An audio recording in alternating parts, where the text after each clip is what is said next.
Halo semua, dan selamat datang di channel tempat kita merayakan kemalasan yang produktif.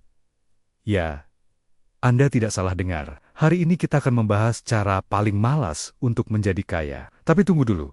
Malas di sini bukan berarti Anda rebahan sambil main TikTok 24 jam. Malas yang saya maksud adalah mencari jalan tercepat, termudah, dan dengan usaha seminim mungkin untuk menghasilkan uang yang maksimal. Ini adalah konsep malas tapi pintar, atau smart laziness. Sebab, mari kita jujur, orang-orang terkaya di dunia itu bukan yang paling rajin, tapi yang paling ahli dalam mendelegasikan dan mengotomatisasi pekerjaan. Mereka ini level dewa dalam mencari shortcut. Dan shortcut terbaik di era 2026 ini?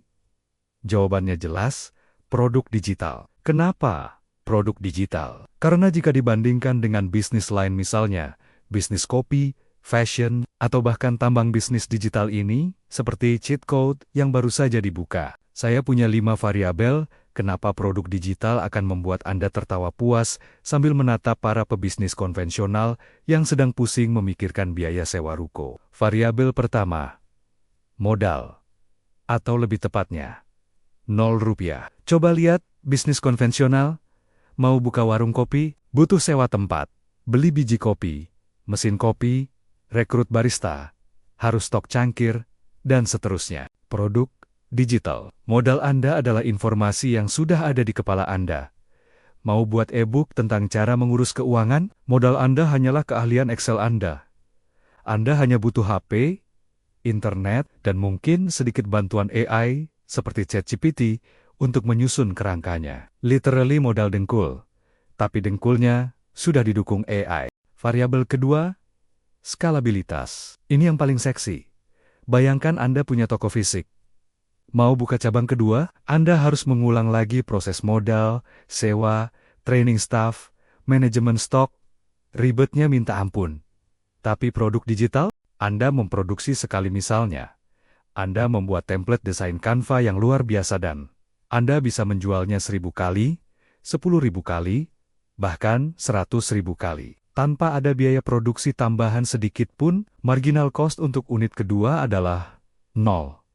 Artinya, Anda bekerja sekali, dan uang masuk terus-menerus. Ini namanya bener-bener membangun aset digital. Variabel ketiga, operasional. Ini bagian favorit para pemalas. Bisnis F&B, operasionalnya berat. Stok habis, karyawan telat, komplain pelanggan soal rasa kopi. Produk digital, operasionalnya hampir tidak ada. Anda hanya perlu fokus pada promosi. Setelah pembeli klik tombol beli, sistem yang bekerja. Mereka bayar, produk, entah itu PDF atau link template, langsung terkirim otomatis ke email mereka. Anda sedang tidur, sedang liburan, sedang bingung mau makan apa, uang Anda bekerja. Tugas Anda hanyalah cek rekening. Variabel keempat, resiko. Rendah sekali. Karena modal Anda minim, resiko kerugian finansial juga minim. Anda tidak mungkin rugi karena stok template Anda tidak laku, karena memang tidak ada stok fisik. Resikonya paling hanya rugi waktu. Dan di Indonesia, pasar produk digital ini masih hijau. Ini seperti naik Instagram di tahun 2011 atau TikTok di tahun 2019, jendela peluangnya terbuka lebar. Jangan sampai Anda menyesal karena telat masuk. Variabel kelima, dan ini puncak kenikmatan, margin keuntungan.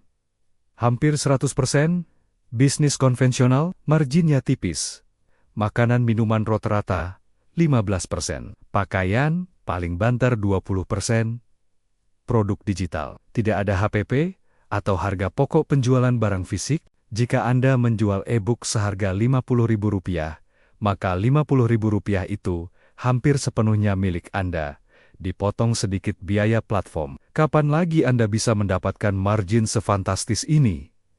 Lalu pertanyaannya, bagaimana cara memulai? Disinilah peran AI, si asisten super jenius yang kerjanya 24 jam tanpa minta cuti, tanpa minta gaji. Kita gunakan AI, spesifiknya ChatGPT, sebagai konsultan strategi kita. Anggaplah Anda mahir di bidang Excel dan manajemen keuangan. Target audiens Anda adalah karyawan yang pusing menabung untuk beli rumah. Langkah-langkahnya, 1. Tanyakan ke ChatGPT. Saya punya keahlian Excel dan target audiens saya, karyawan yang ingin beli rumah. Produk digital? Apa yang paling laku? ChatGPT akan menjawab, mungkin template kalkulator keuangan. 2. Minta ChatGPT membuatkan outline produk Anda, lengkap dengan judul yang bombastis dan poin-poin yang harus ada. 3. Minta ChatGPT membuatkan 7-day roadmap untuk peluncuran produk tersebut. Ya, 7 hari. AI akan memberikan Anda jadwal harian. Dari riset, pembuatan konten promosi yang membuat orang FOMO, sampai strategi penentuan harga awal. Dan untuk masalah penjualan, kita harus pilih platform yang sama malasnya dengan kita. Kenapa? Karena gratis setup, dan yang paling penting, platform ini bisa melakukan otomatisasi pengiriman. Pembeli bayar. Pembeli bayar, produk langsung meluncur ke email mereka, tanpa Anda harus bangun dari tempat tidur. Sempurna, teman-teman, jendela peluang ini akan tertutup. Diprediksi industri ini akan mature di tahun ke-2030. Jadi, sekarang, 2025 sampai 2026 adalah masa emas untuk early adopter. Jangan hanya menumpuk informasi di otak Anda. Ubah informasi itu menjadi aset digital. Jadikanlah kemalasan Anda sebagai motivasi untuk membangun aset yang bisa menghasilkan uang terus-menerus. Mari kita jadi orang malas yang kaya raya. Terima kasih sudah nonton, jangan lupa subscribe, dan sampai jumpa di video berikutnya. Salam sukses dengan minimal usaha.